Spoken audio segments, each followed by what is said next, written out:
Plus, I'm a psychiatrist, so I'm interested in the brain and the mind and the body because all three are not separable. So, unfortunately, mainstream Western medicine tends to be divisive, meaning that if you go to see a cardiologist, they only pay attention to your heart. Mm. Uh, if you go to see an integrative practitioner, it would be a whole person health.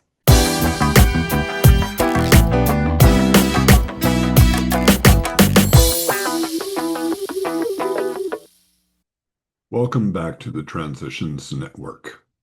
Today we have an interview with Dr. Helen Lavretsky. Helen is a professor in the Department of Psychiatry at UCLA and a geriatric integrative psychiatrist with a federally funded research program in the US that focus on integrative mental health using mind-body therapies. She's a recipient of several research career development awards, and her current research studies include investigations into novel therapeutic options for mood and cognitive disorders in older adults, as well as for developing options for long COVID. You're going to get a lot out of this. It takes away from the old just focus on the body and looks at a more holistic way of dealing with things that are going on as we get older.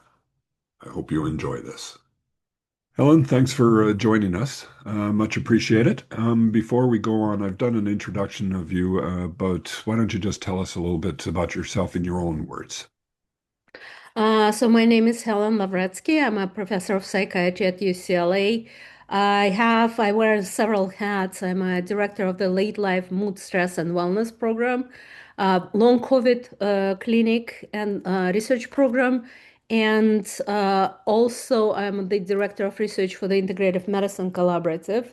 And I have another integrative psychiatry clinic, meaning complementary and alternative therapies.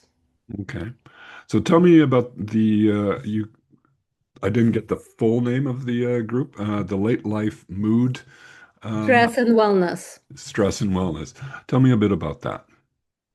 Part of this program, it's a research program, and we are studying factors contributing to stress in older adults and therapies that might help with reducing stress reduction, like mind-body therapies, but Hmm. also antidepressant treatment for depression. And we study biological mechanisms of response to this therapies. We use pharmacological and non-pharmacological, meaning drugs and therapy, Hmm. also behavioral activation, and a lot of mind-body therapies like yoga, tai chi, meditation, qigong, Really? art. Yes, all of them. So some of the Eastern practices as opposed to Western medicine type practices. Right, and that's why I said, my specialty is in combining mainstream Western practices like medication and psychotherapy Hmm. with Eastern or complementary and integrative. The term we use at the moment is integrative, complementary and integrative therapies. Interesting. Okay, that hasn't been going around for long, I would assume. Yes? It became popular in the last 10 years. I started Okay. doing it almost 20 years ago, and the first 10 were difficult, Mm. because receptivity within the mainstream medical system was not there. But I did a lot of research that showed multiple health and brain and mind and cognition benefits of doing those. So instead of focusing just on the body, you're doing a mind and body combination because the two Mind-body impact each combination. other. Right. Plus, I'm a psychiatrist, so I'm interested in the brain and the mind and the body because all three are not separable. So, unfortunately, mainstream Western medicine tends to be divisive, meaning that if you go to see a cardiologist, they only pay attention to your heart. Mm. Uh, if you go to see an integrative practitioner, it would be a whole person health. Okay. It's mind, body, spirit in my case, because I do spend quite a bit of time paying attention to individuals' spiritual beliefs. Okay, so you have more of a holistic view on how everything fits. It's more holistic, right? Okay, so you mentioned spirit. Is there a spiritual aspect to this? So, um, not everybody is religious. There's agnostics, there's atheists, that sort of stuff. Does the fact that somebody has religion or not have a religion impact any of this? I would ask, the first thing I ask people before I say anything, I need to know where they're at. So I say, would you consider yourself spiritual? Do you have any Mhm. practices? What did you grow up with? Just to have an idea. And nowadays, the majority would say, I'm not religious, I'm spiritual. Spiritual. So don't believe in an organized Religion, group. right? Right, Right. okay. But they do believe there may be some entity or some pattern or something like that. Something bigger than myself. Interesting, interesting. Okay. When we were talking yesterday, you mentioned something called brain health, Mhm. and a conference associated with that. Is that tied into all this? What's brain health? Brain health is, it originated, the movement in brain health originated with the spread, increase in numbers of Alzheimer's disease and associated caregiving. But it didn't Hmm. stop there because brain health is universal. We don't develop new brain when we turn 65. Nothing happens on your 65th birthday. Generally, I mean, it may, but generally it doesn't. Okay. But everything happens before you reach age 65, and that's what matters. It's a cumulative effect of your exposure to different toxins, or trauma, or physical and mental, your life experiences, and that's what produces this aging effect. And so the idea is we live with one brain, it's one life, one brain, one mind, and you have to take care of it from the beginning, as you're in utero, in your mother's womb, and then a young child in school. Precautions have to be taken. Families have to know about brain health, what constituted, what is healthy for the brain, and Hmm. what is not, in order to prevent disorders of aging like Alzheimer's disease or stress-related disorders or chronic pain. You really have to take care of yourself throughout your life. That's the Okay. point. And that goes to the physical side of things. Oh, yes. I mean, as we established, it's all holistic. For example, I work closely with the American Heart Association. Why would the psychiatrist do that, right? You would Yeah. ask. And mostly because cardiologists got tired of taking care of just hearts and turned to the brain.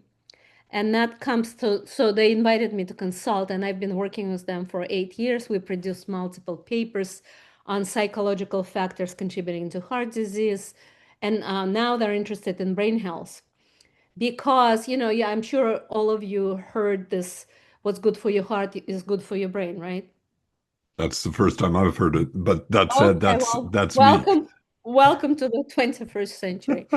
That's a common knowledge at this point. Okay. Basically, it refers to exercise, a diet, and whatever cardiologists tell you is good for your heart would be good for your health, brain as well, because it's not separate from you. Like, Hmm. just imagine, it's the same cardiovascular system, vascular system in the brain. Stroke happens because vascular risk factors exceed their sort of threshold. You damage it because you're not paying attention, like cholesterol, diabetes, blood pressure, things like that. So they have to be managed tightly to improve your heart health, but also your brain health. So is there a way of, God, so many questions here. Okay, so is there a way of measuring a baseline for the brain, and the way you're thinking and that sort of thing? Right, so that's what we're working on. Finally, we got to that. How do we measure brain health? There's actually a brain health score developed out of Harvard University, Hmm. specifically for lifestyle and cardiovascular risk factors for brain health. And there you're asked how much you exercise, how much you sleep, what you eat, and then there's a score that is derived from that. Your blood pressure, your cholesterol, your hemoglobin A1C, which is a diabetes measure. our glucose metabolism measure. And so the composite score would tell you what your general brain health. And Hmm. then overall, if you're to pursue lifestyle interventions like improving your diet or spending more time exercising, different type of exercise, weight training versus cardio exercise, it would improve. Your score would improve. You would see improvement in your score. And that tells you that you're successful in improving your brain health. Okay, so normally Hmm. as an adult, as we're growing or as Hmm. we're aging, we have a set pattern of activities. We're going to work, we come home, we're raising a family, we may be going to the gym a couple of times a week. We get to retirement age, and all of a sudden our entire lifestyle starts changing. Have you seen an impact to the brain and the brain health side of things when you get to that retirement side of things? You know what I mean? Yes, Where I do. the I entire mean, lifestyle has changed. not only that, your identity that was, especially for men, Yeah. was all about your work occupation all of a sudden disappears.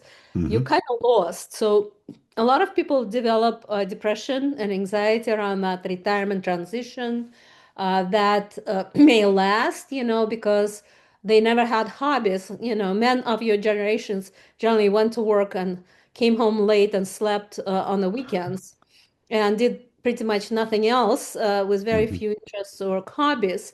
So imagine them retiring in their 60s or 70s, and then entire world disappears without much being in the background. So if you were to advise people to prepare for that transition, it sounds like there's a few things people should be doing. For example, you just mentioned hobbies.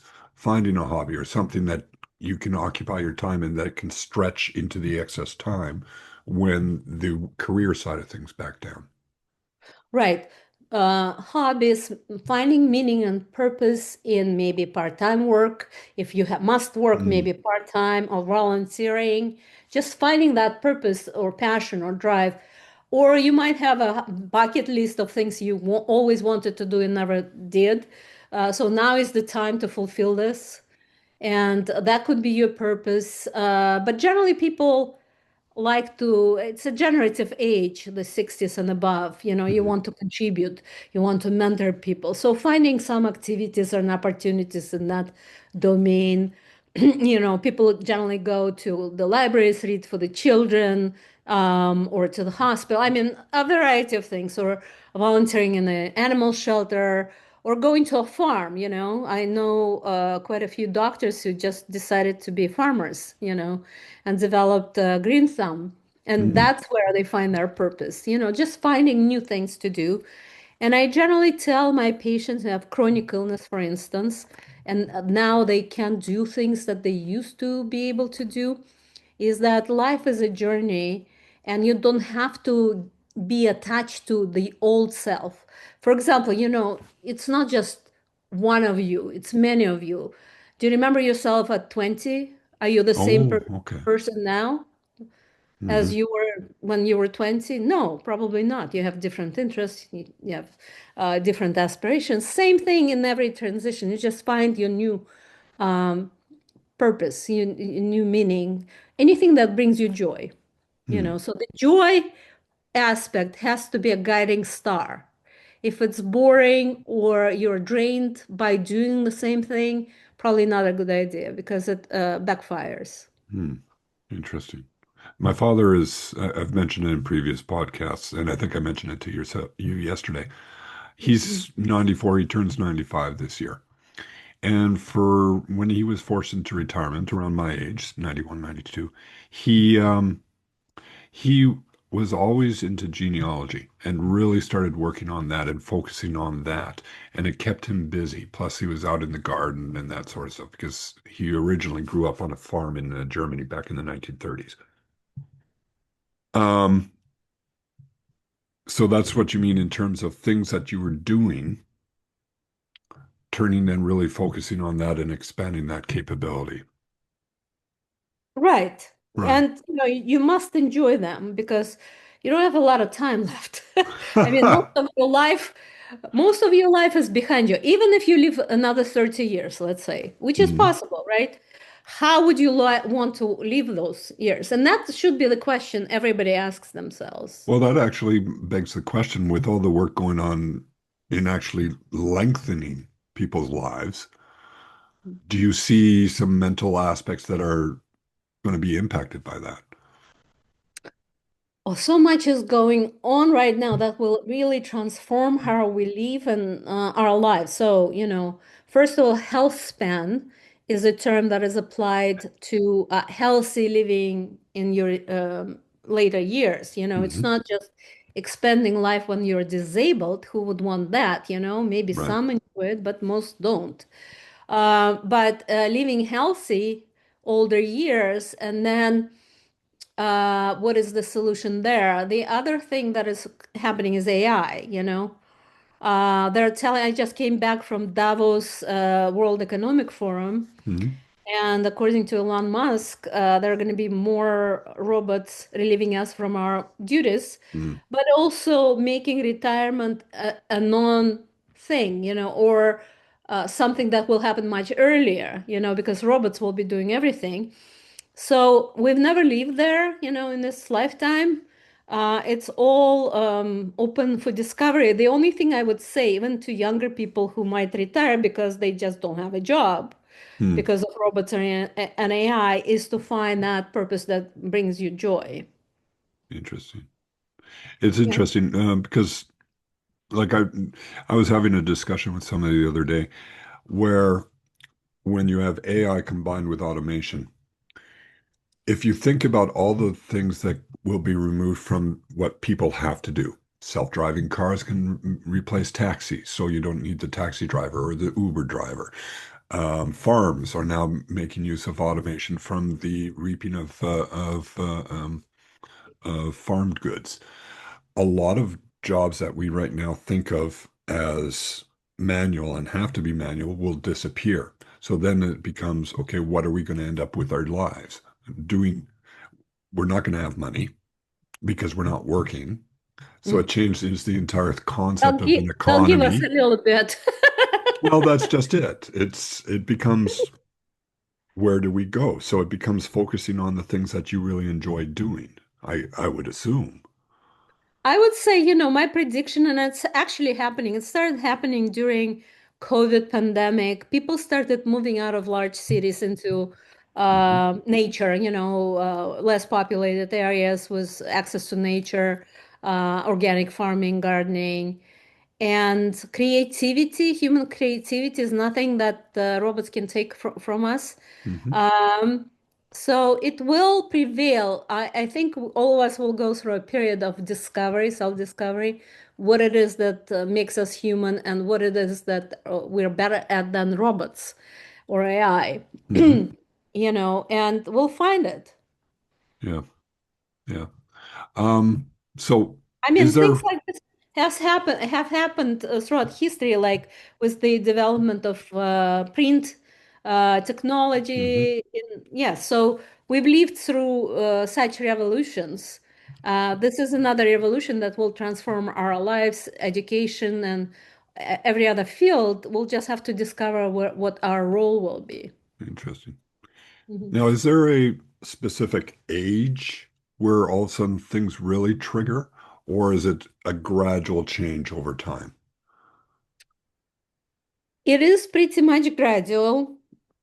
I mean, you do a lot of your damage before you turn 65, as I said, Hmm. but things start happening for men in their late 40s, 45 through 55. For women is more like in their 50s, when post-menopause.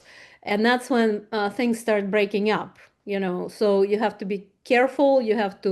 So what needs to happen is that children need to learn how to age gracefully and Hmm. what they need to do to prolong the life of their bodies, because nobody's thinking when they're young, nobody's thinking. We're not taught how to get old, and hence the saying, aging is not for sissies, Hmm. because by the time you have to deal with that, everything is pretty much broken down. It's fun. I think back to my kids as they were growing up, and I swear they were numb from the neck down. Didn't feel anything. It was just, how do they deal with that? It's just fun. Mm, Um, so I'm right now what I guess it's called the sandwich generation. I have kids, 25 and 21, and my father is 94, going to be 95. Is there, how to say this? Is there aspects of that having to deal with both age levels that start impacting us because our stress level starts going up? Like I can tell you right now, having to care and make sure that two young men that are going to university and a father who is at the end of his life, and every time I t talk to him, it's like, oh, everybody's gone from my life. I'm just waiting to die type thing. Trying to deal with those stressors is really starting to pick up now at this age. mhm. Well, caregiver burden is real. Men are actually less adapt to be caregiver. Hmm. And that means that they are under more stress. They're, not natural caregivers, so to speak. So you have to watch out for yourself. You have to create a support system for yourself, have an outlet, exercise, like good lifestyle, Hmm. really maintain your body. Sleep, essential, because in caregivers, the first thing that goes is sleep, Right. because you're worried, you're constantly on the phone. Are you a distant caregiver or hands-on? Depends on your definition of distance. It takes me an hour to get to my father. Oh, okay. So you go. No, so Yes. distant caregiving is a real thing because Yeah. people live in the large distance, but then they have spent all the time managing all the caregiving. Hmm.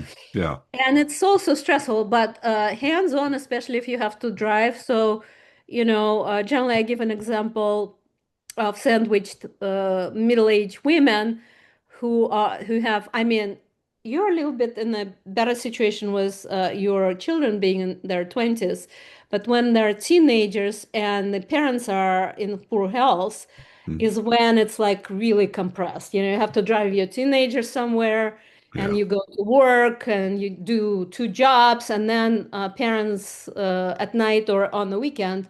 So the stress level is skyrockets. Yeah. That was me 10 years ago. My mother passed when she was 77. Uh-huh. So Yeah. that was me then. Yeah, it's very stressful. And it is well known that caregivers, dementia caregivers that are studied well, have 60% higher mortality than non-caregivers of the same age. Hmm. And their health declines and the heart health, cardiovascular health, diabetes, all those chronic illnesses occur with this caregiving stress.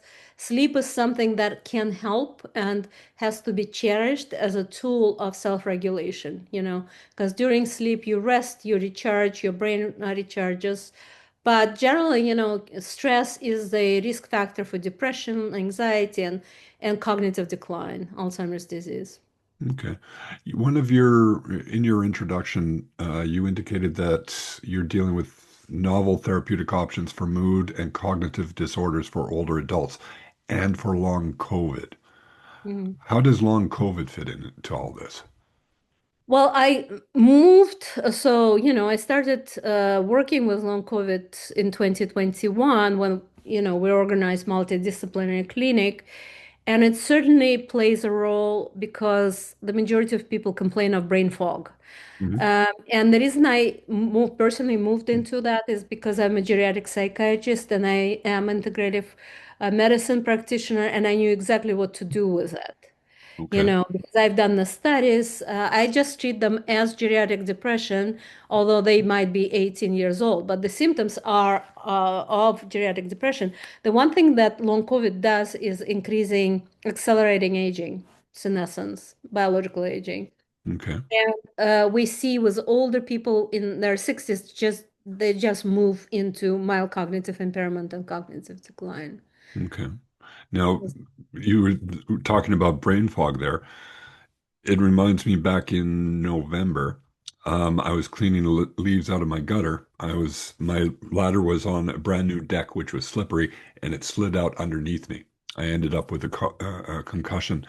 I would assume that falls and dealing with that sort of thing is more prevalent as we get older as well. Is that something that you've been dealing with? Sure. I mean, you have to really pay attention to your exercise, weight training, and stability training to improve your balance, Hmm. and if you grew up an active young man, you probably had prior concussions or threats, and that's cumulative. The difference is when you get older, it's harder to recover from it. You have more residual symptoms that last longer. You really have to work at it to reverse it. It's all cumulative again. It's not one thing, it's one thing after another. Right, right. So when I think about what you were just talking about from a holistic point of view, um, it's also de mood dependent, I would assume. What do So, you mean?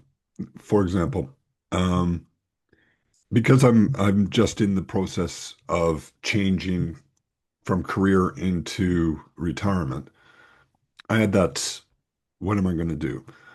The mood, the depression side of things, and I started feeling sore around my body as well. Left hip being really sore, that sort of thing.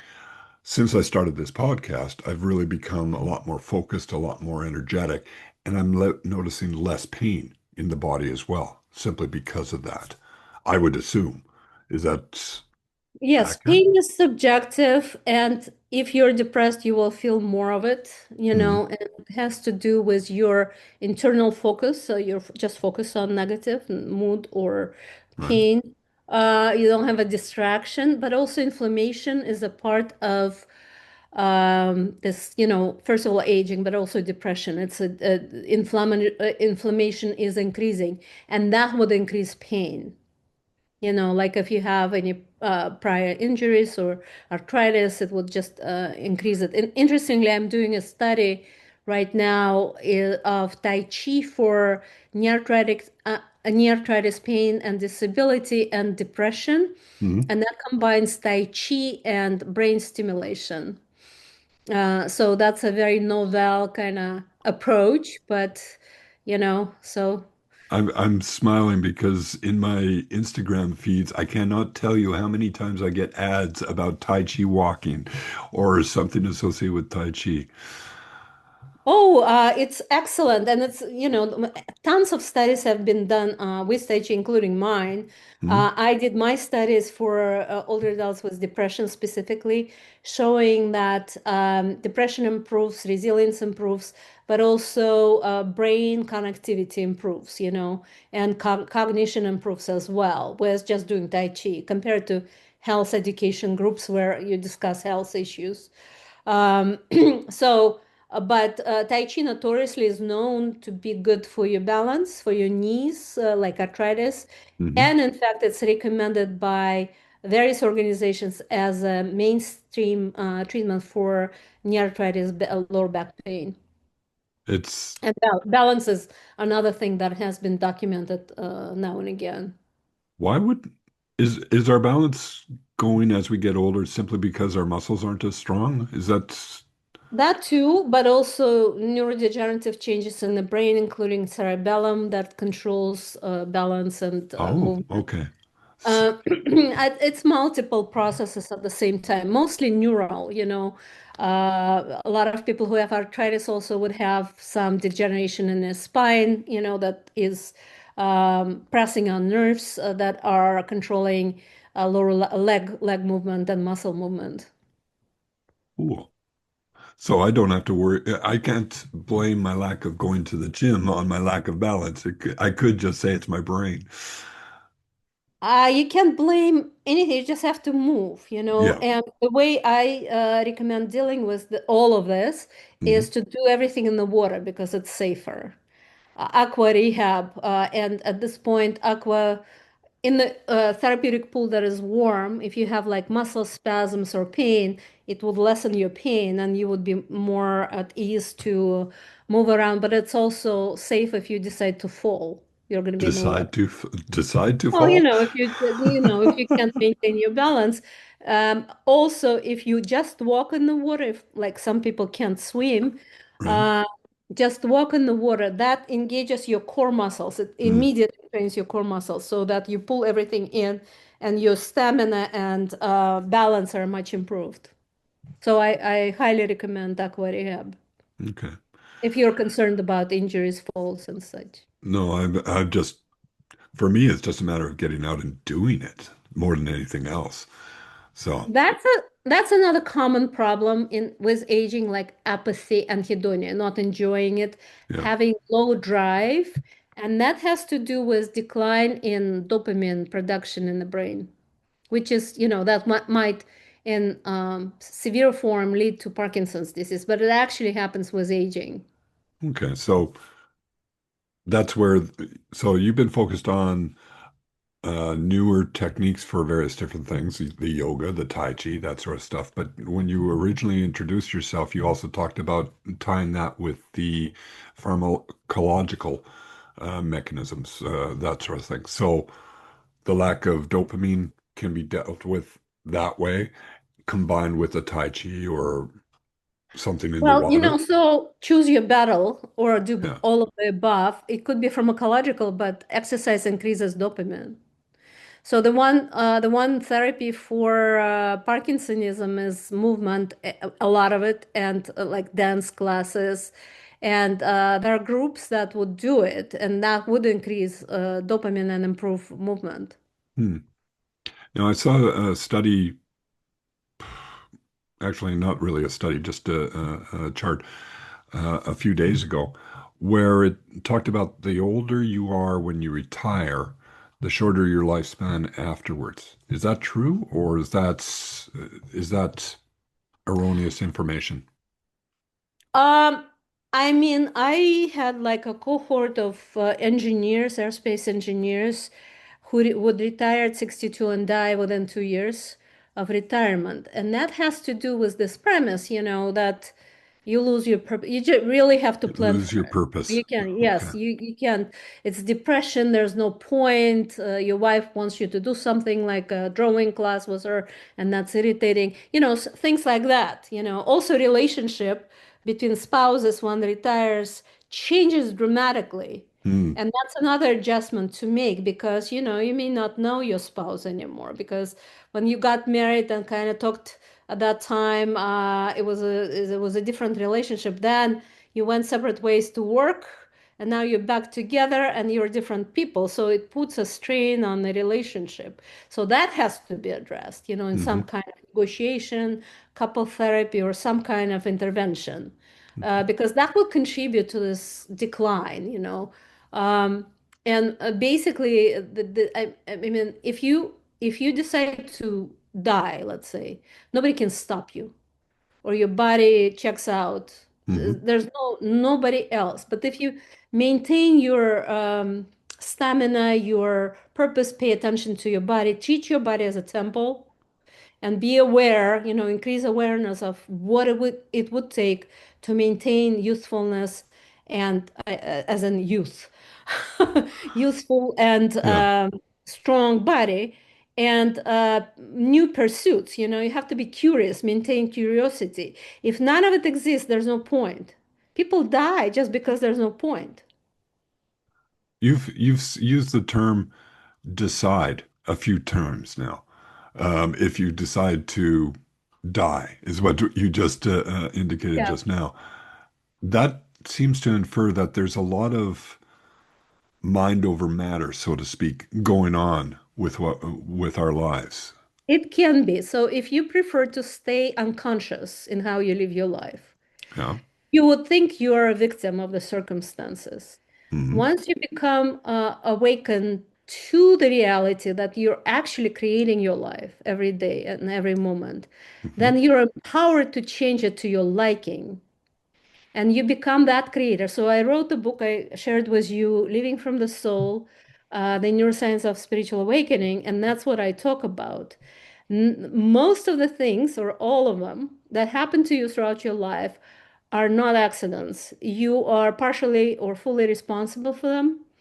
And because you made a decision that led to that, some point that would preceded it. Yeah. And blaming something else or somebody else just doesn't pay it. It doesn't pay you to live a life like that. It's miserable to feel like you're powerless, you can't change things, you're against the wall, you're a victim. Caregivers, by the way, get trapped in that thinking, they're resenting all parties they have to take care of because they feel that their lives are stolen from them. And that should not be like that. So there's a way of reframing it that I am contributing, this is a positive thing, I can grow from it. Mm, The best adaptation to stress, trauma, is taking everything that's happening to you as an opportunity to learn and grow from. yeah. It's funny that that entire philosophy, Hmm. and I'm not sure what I would assume you would call that a philosophy.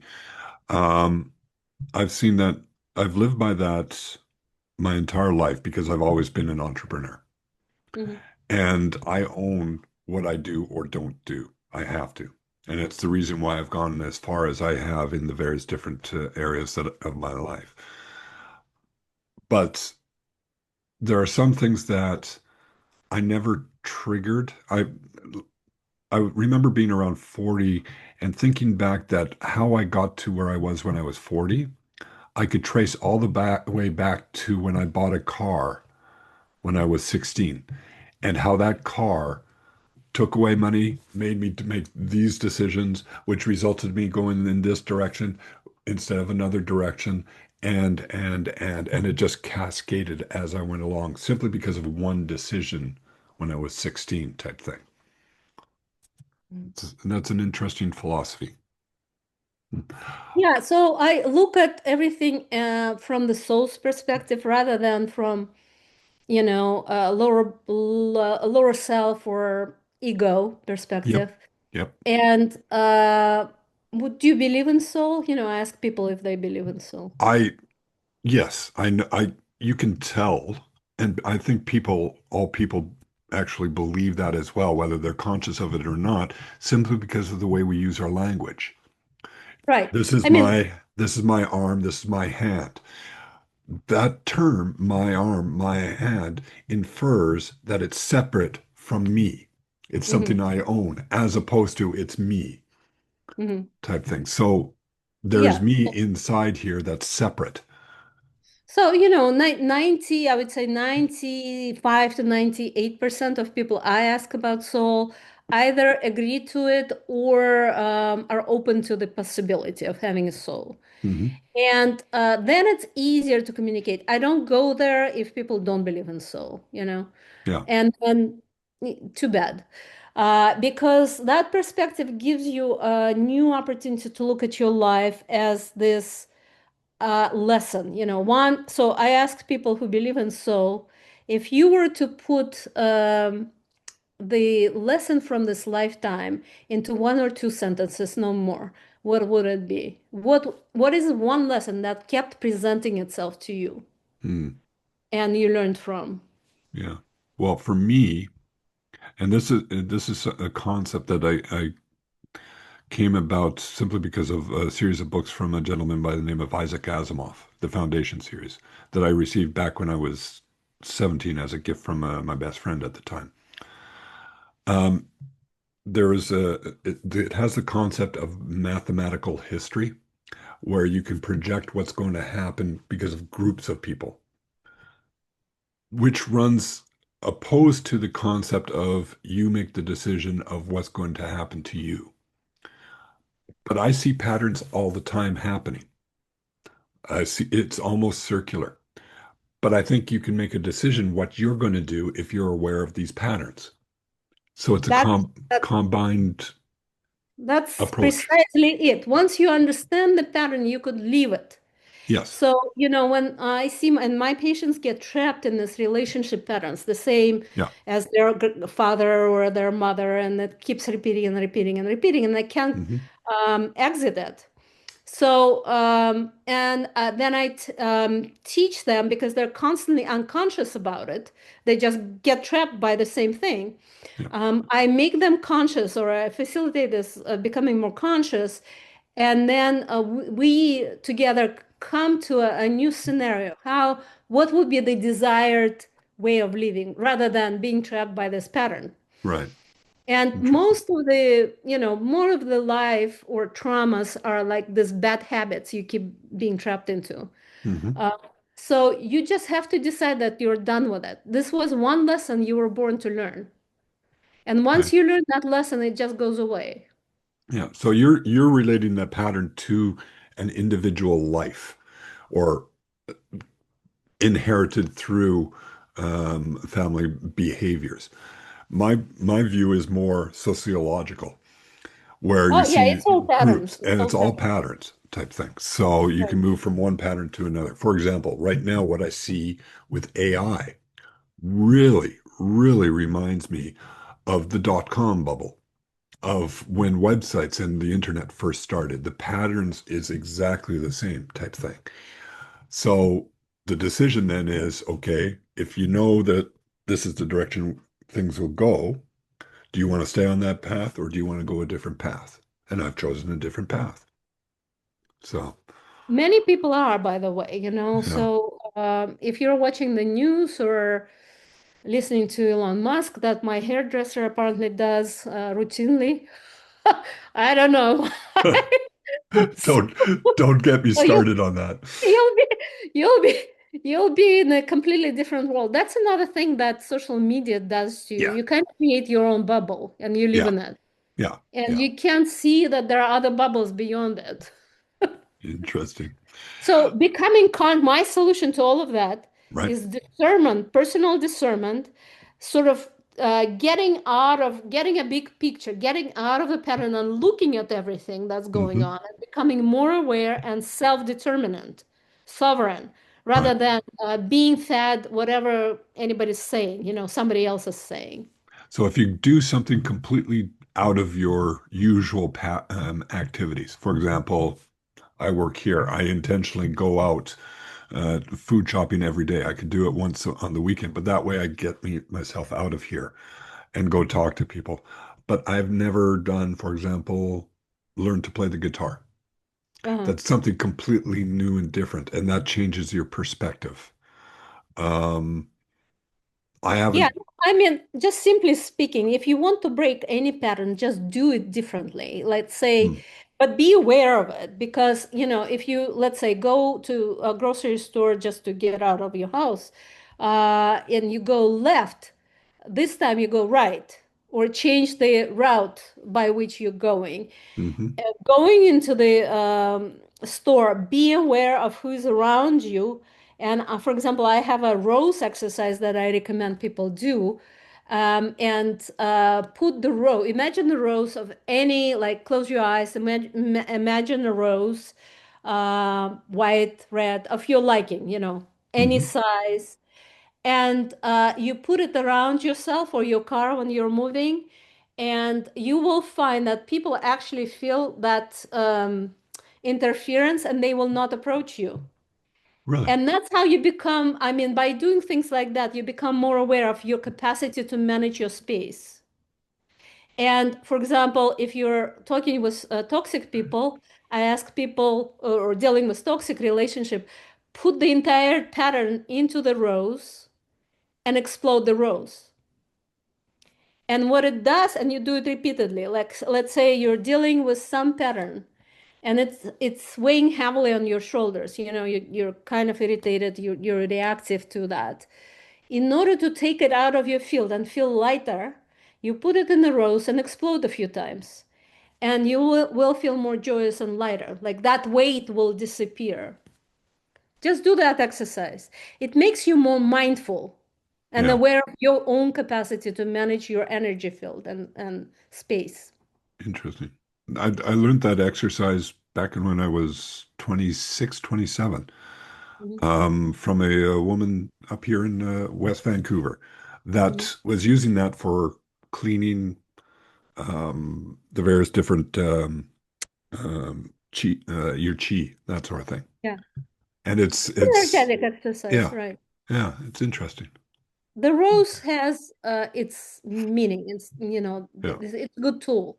I learned it from Mastering in Alchemy as a group that I'm working with, spiritual group. that sort of studies your ability to manifest your reality and gives you tools. So that's one. But I found it with patients, I found it very useful. People like it and it does work for them. Plus, it uses your imagination, color, scent, rose, different ciders, and you play with that. Well, I'm choking now because of my chest cold. So, Mm. um, what I think I'm going to do is, because I'm starting to die a little bit here because of my chest, Uh-huh. I'm going to tie down the interview right now. If there was any one thing you would recommend people that are coming up on retirement that they should do, Mhm. what would you recommend they do? I call it a plan B, workout plan B. Have a clear, you can't just jump off the bridge right away, have to prepare.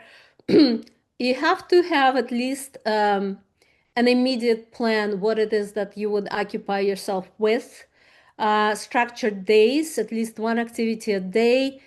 Exercise is a must. You must treat your body as a temple, but also spiritual activities. I do feel in the final chapter of your life, that's a most important thing you could do for yourself to feel peaceful and at Hmm. joyous and at peace with yourself, at peace with your life. Find peace, It's whatever it takes. it's interesting what you just said. Find peace. Mhm. You just reminded me of my grandmother. I haven't thought about her in years. So thank you very much for that thought. Anyway, Helen, thank you very much. I much appreciate the conversation. I got a lot out of it. For everybody that's watching this, I will put Helen's website in the description of this, as well as a link to the UCLA Longevity Center. And my apologies to everybody for choking here at the end here. I'm just fighting off a Feel chest better, cold. feel better. Take care of yourself. Okay. Helen, thank you very much. Much appreciated. Thank you. Okay. Bye bye. Bye.